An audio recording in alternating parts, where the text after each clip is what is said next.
I'm very pleased to be able today to participate in a dialogue with John Leighly, who has been associated with geography and Berkeley for over 50 years.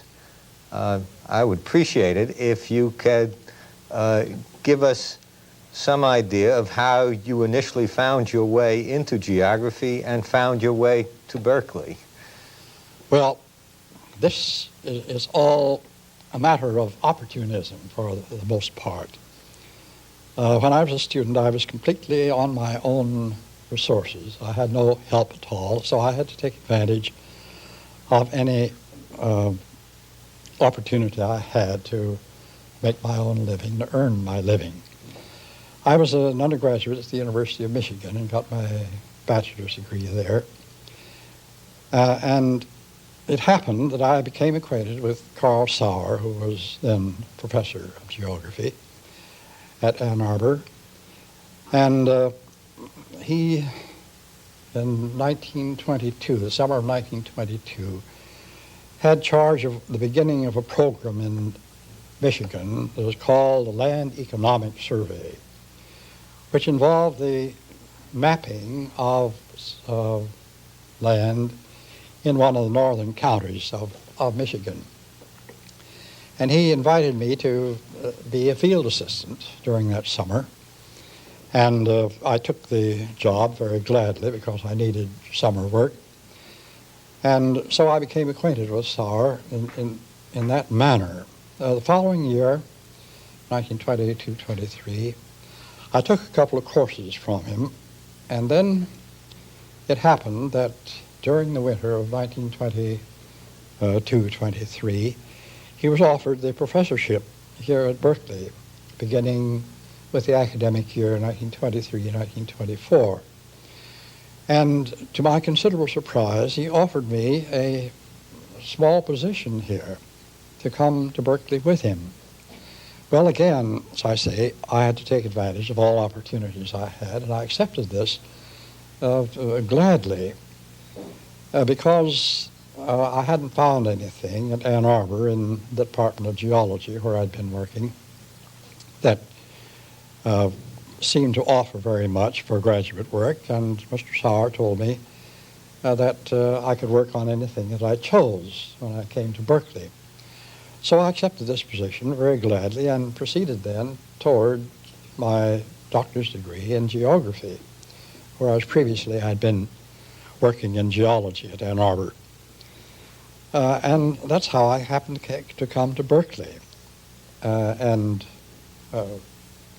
eventually I received my degree here in 1927 and was immediately appointed to an instructorship, and so I've been here until my retirement, associated with Mr. Sauer, so that in spite of the fact that I had opportunities to take positions elsewhere, I preferred to stay here at Berkeley because it was congenial in every respect, and I've had no reason to regret having done so. One thing that always fascinated me, given my small awareness of your background in geology before coming here, and knowing of Sauer's particular interests in the 20s, is the question of how you turned your research interest at the time of your dissertation to basically an historical urban type of study dealing with the towns around Lake Mälaren in Sweden. Well, that again is a question of opportunism for the most part. It seemed desirable to try to get some experience in Europe if possible. And one opportunity that offered was a fellowship for the American Scandinavian Foundation. So in the winter of 1924-25, I applied for a fellowship for the American Scandinavian Foundation and received it. Well, the reason for this was that Mr. Sauer had become interested around that time in some of the work that Sten de Geer of Stockholm's Högskola at the time was doing.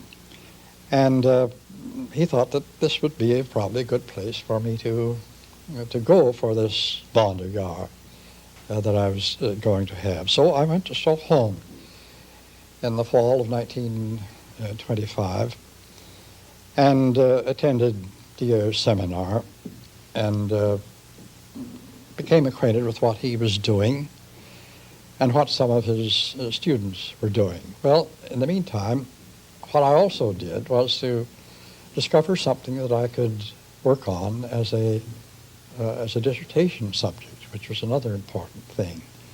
So most of my time in Stockholm in 1925-26 was devoted to finding a subject which I selected through consultations with de Geer, and then collecting material for it. So that was what occupied most of my time. And then after coming back in the summer of 1926, I worked up that material for my dissertation, which I finished in the spring of 1927. So that, again, as I say, this was something of making use of an opportunity for a different kind of experience, and of course very valuable experience too. One result of this was that I did become interested in Northern Europe and followed this up a few years later by getting a fellowship which I used for a year in the East Baltic, and out of which came much later, because I didn't have time to work up the material immediately, came a job, a somewhat similar job, on the towns of Latvia and Estonia, the Livonia of the Middle Ages. So the year in Sweden led later to this year in the East Baltic, and to another job which is comparable to what I did in Sweden. As I understand what you've said, really the incentive to turn to this particular set of urban historical questions came through the year and not from here. I mean, only secondarily, because Mr. Sauer was interested at this time in some of these things, and I had read in the meantime a German monograph by Geisler called Die Deutsche Stadt, which sort of served as a model for the work that I did, and Sauer knew that work too. So that there was a certain connection here with some interests of Sauer's, but the way in which I developed it was personal and depended upon my first experience in Sweden, and then the extension of my interest to the other parts of the Baltic. I take it from your initial interest as an undergraduate in geology that despite carrying out this research in Sweden, that your real first love was on the physical side of things, and that you returned to first basically climatology and then hydrology, I guess. Yes, I've always thought that the focus of geography is the physical earth. And the physical earth provides still plenty of problems to work on. And so my interests have remained in that. There was another consideration there for cutting off the kind of work that I had done in Sweden and in the East Baltic. By the time I'd finished up this work on the East Baltic, I had come to the conclusion that it was presumptuous for an American to go to a strange place in which scholarship was well cultivated and try to do something which could be done much better by people on the ground, where, as a foreigner, one had to learn a lot of basic things that the people who live in the country grew up with and absorbed without any effort, so that it was not economical of time and effort, and as I say, it seemed to me presumptuous to come in from the outside. So by the time I'd finished the work on the East Baltic, even though I had had a sort of dream of closing the circle around the Baltic with Finland and North Germany, I had come to this other conclusion, and so I didn't take it up again. I never tried to take it up again. And I contented myself with staying at home most of the time since that and working on physical problems for the most part until my old age. Did this perception of presumptuousness ever enter into the kinds of advice you gave graduate students as to the scholarly potential of certain problems they were presenting? Would you have had the same kind of feeling about doing field work as opposed to library research? No, I strongly approve of field work. But what I was speaking of was trying to do this kind of work in countries where scholarship is highly developed and where there is a local tradition and a local personnel to do it. Now, most of the people, of course, who got their degrees in the Department of Geography here and who went abroad to do their work went into Latin America, and I had nothing to do with that. I know nothing about Latin America. That was all Mr. Sauer's field, and the conditions were somewhat different there. That is, even Mexico is not Northern Europe so far as scholarship is concerned. So that I didn't have occasion to offer advice to students who were going abroad for work because, as I say, most of them went to Latin America and were working under Mr. Sauer. I had no dissertation students who were doing field work outside the United States. When you returned from doing your dissertation research, then you were given a normal academic appointment immediately here. And at that time, the department was extremely small. Yes. One hears so much of the atmosphere during the Sauer years, but my own experience of that is basically of the later part of that period when, I guess in a relative sense, at least, things were a little bit bigger than they had been in the late 20s and 30s. Yes. Well, that is true, and I was, in fact, the first person with a doctor's degree in the department here after Mr. Sauer. At that time, I was the only other person who was on what's called the ladder position. But one result of this small size of the department was that we all had to take turns in giving different kinds of courses, so that it was not possible to specialize. Now later on, since you've been here, and even before you came into the department had become big enough so that individuals in the department stood for certain fields of work in the instruction and were able to to limit themselves to a certain extent in their research. Back in the early days, we couldn't specialize so far as our teaching was concerned.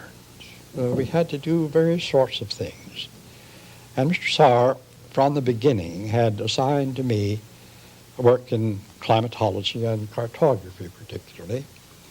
But I had to do other things as well. Pretty soon, for example, I had to give the lectures in the introductory course in physical geography and take my turn in other things too, so that one's interest had to be spread in the teaching. And to me, my teaching has always come first. If there's a competition for time between writing and teaching, the teaching always took the time, and that includes, of course, a great deal of preparation outside. So I've never written as much as many people have, simply because I devoted my time to my teaching for the most part. And because of that emphasis on my teaching, a great deal of what I've published has come out of questions that came up in teaching, where in preparing material I discovered little gaps in the material which I could fill out, or little places in which knowledge could be advanced a little at the edge. So that one reason for the great variety of my writings is the variety of my teaching, because much of it has come out of questions that arose in my teaching, which I had to solve first so far as the teaching is concerned, and which then I could write about as well. So this lack of specialization, or the absence of specialization, grew directly out of the small size of the department in those days. And I never regretted it at all. I never regretted not being able to specialize, because I've become acquainted with a great many things that I wouldn't have known otherwise. And so while I've never become an expert in anything, I have excessively modest. a little about many things, and I have put quite a few ideas into print that have come up over a wide field, so that my experience has been different from what the experience of people in larger departments with more specialization has been. Did the lack of specialization in those early years reflect itself in a rather varied network of contacts in other departments here? Hardly for me. To a certain extent it did with Mr. Sauer. He had contacts, but preferred contacts with certain people in other departments around the campus. But my own contacts around the campus were relatively limited, because I never belonged to the faculty club. I'm not a gregarious person, and my time was always fully taken up with what I was doing. So that my contacts around the campus have been superficial and rather limited, so that I was not known on the campus as Mr. Sauer was, for example. As for contacts outside the campus, I had them, of course, and they were quite wide, and never specialized particularly among people in geography.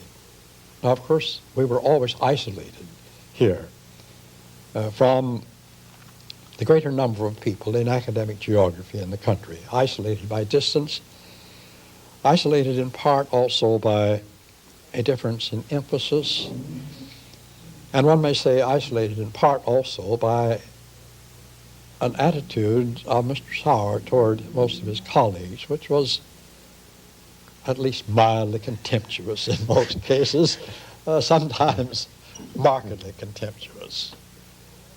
So that we were always more or less outside the mainstream of academic geography in the United States.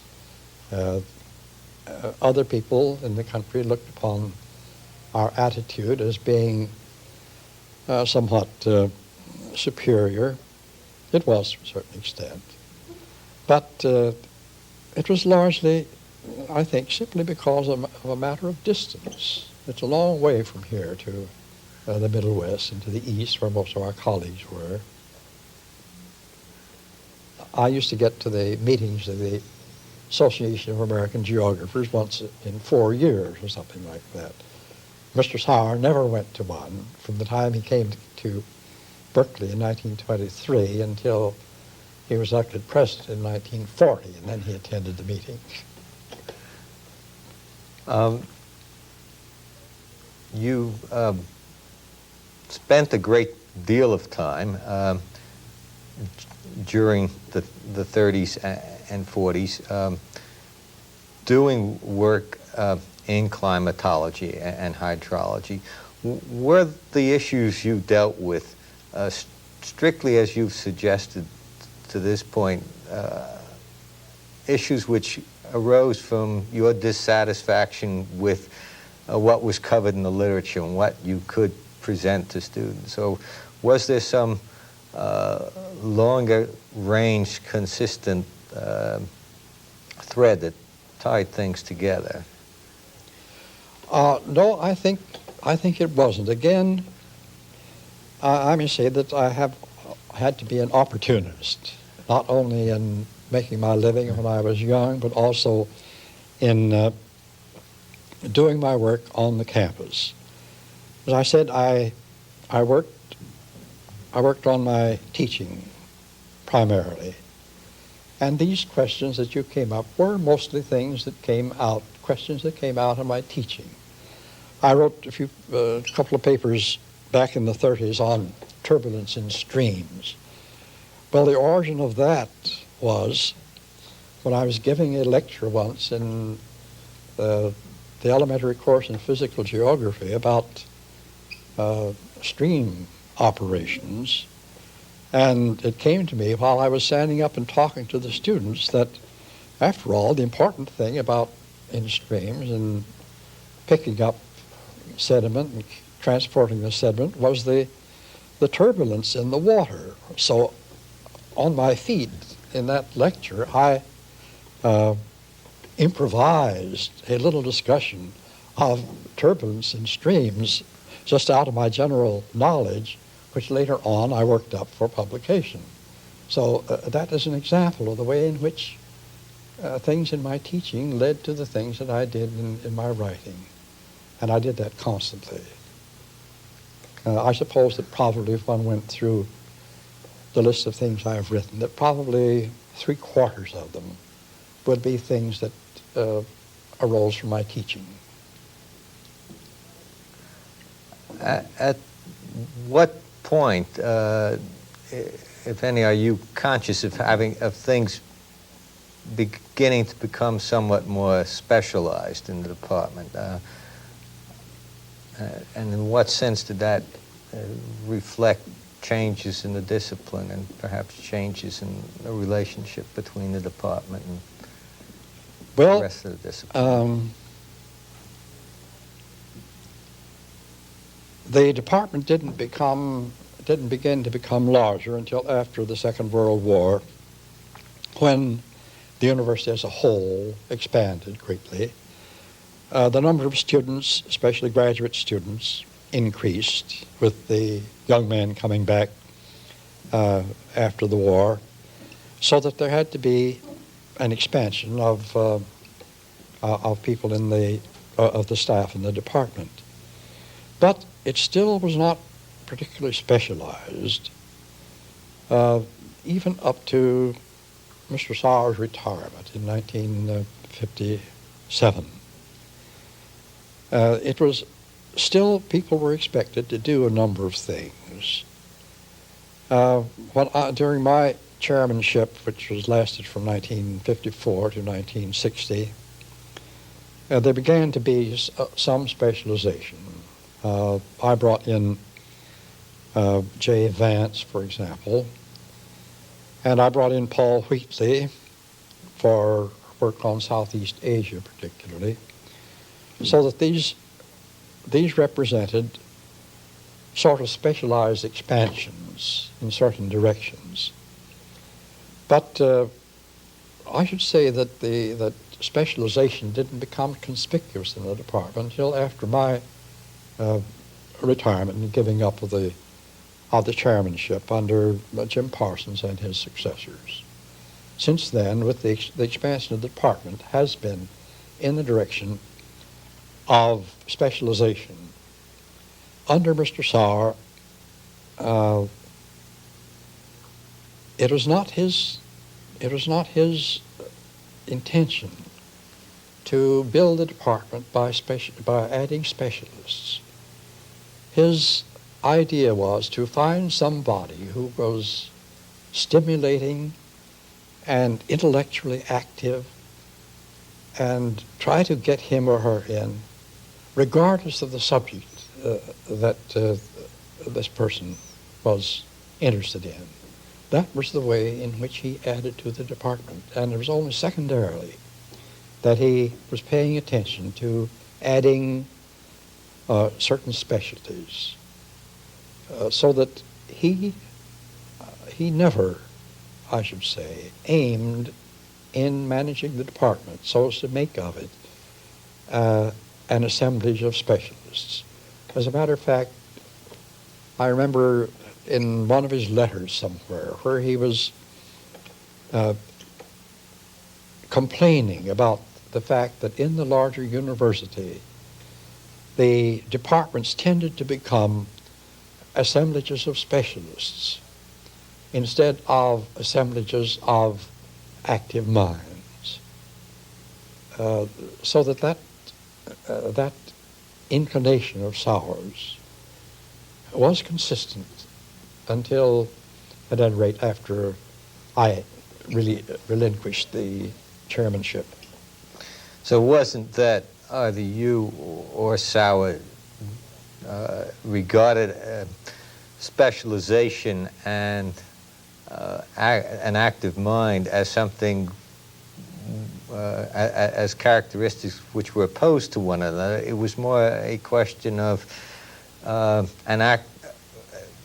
first and foremost, whether or not a person had an active mind. Yes, that was the first question. Is this person active and alive to things and using his mind? The specialty was of little interest, and of course, this is good pedagogical theory too, because what interests the students is more likely to be the quality of the instructor's mind rather than the topic on which he's speaking or about which he's teaching. Pardon? No. Do you feel that the scale of a department, whether it's the department that we have at the moment, or for that matter, any department, and the scale of institutions today itself fosters specialization, and that something's been lost because of that? Yes, that is certainly true. The scale of the institution determines to a certain extent the scale of the department. Although I suppose that even in a large institution, a small, unspecialized department might maintain itself. It probably would be at a disadvantage to a certain extent, because the administrators of the university are likely to judge to a certain extent the claims of a department for financing. They're likely to measure that by the size of the staff, the number of students, so that to a certain extent the scale of the institution does force the scale of the department to a certain extent. But I think that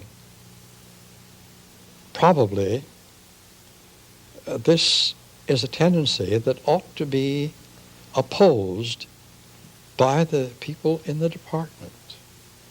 And I think, for example, of this recent vote on the part of the undergraduate students about various departments on the campus here, in which the Department of Geography came out at the top in the esteem of undergraduate students who were taking courses in various departments. And I think the reason for that is that the department is still small enough so that the students have a sense of belonging instead of being lost in a mob. And while this sense of unity among the students must be much weaker now than it was 30 or 40 years ago, it still has persisted in the department, apparently. And that is a legacy of the Sauer years. Do you have any feelings about some of the changes that have occurred in geography over the last few decades? I mean, if I were to somewhat innocently read into your comments, I might guess that you would feel things have become too specialized, that there's not enough concern with the physical. Would that be reading too much into the kinds of things you've been saying? Well, to a certain extent, but these views that one has, one is likely to keep to oneself to a certain extent. I have not chosen to express myself about this, but there still is enough spread in the interests of people in academic geography in the United States to be quite satisfactory. In spite of the fact that we've had people who have wanted to focus academic geography on certain things and to exclude other things, they've not been successful. There have been enough people around the country to be interested in a variety of things so that we can still look in our journals and find a large variety of things that people are working on. I have inveighed for years against what I've called restrictive definitions of geography. And I still have that attitude about it. I think that geography, by definition, is broad, unspecialized, and ill-defined. And if one is to retain the term geography, I think that it must remain broad and unspecialized and ill-defined, or else it will lose its traditional meaning. And those who have wanted to discard the traditional meaning and give it some kind of a focused, highly specialized meaning, which they think is suitable to the current academic world, or what they're doing, it seems to me, is preparing for the disappearance of geography. That if you specialize it too much, then you're going to define it out of existence. And this is what I have wanted to protest against, the fear that I have that this specialization will define geography out of existence as these proponents of specialized definitions have defined away parts of it, keeping only part of what is traditional. And you can define it all away if you want to. I think that that's a very telling observation. My own perception is that those who, particularly during the late 50s and 60s, most fervently wanted a very narrow definition, have to varying degrees suffered a certain amount of disillusion. And fortunately, the academic atmosphere, the general context within which the discipline functions now is one in which it's possible to have a great number of foci. My own perception, I don't have the the very long perspective you have is that the field is quite varied now, and in that sense healthy. Yes, I agree with you. That is the only healthy state for geography. Now, of course, it is a state that is not congenial to the present organization of the universities, because, as I said before, the big universities, the departments in the big universities, in the big departments tend to become collections of specialists, so that there's a danger to geography in the academic structure in being varied and unfocused. But it seems to me that if the people who are interested in the welfare of the universities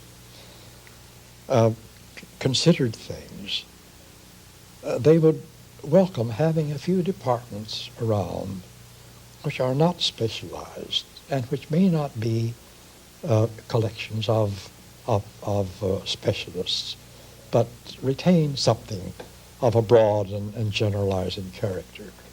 I think it's good to have such things in the university, and that the presence of such departments and individual professors, incidentally, around the university. The presence of these elements in the university helps to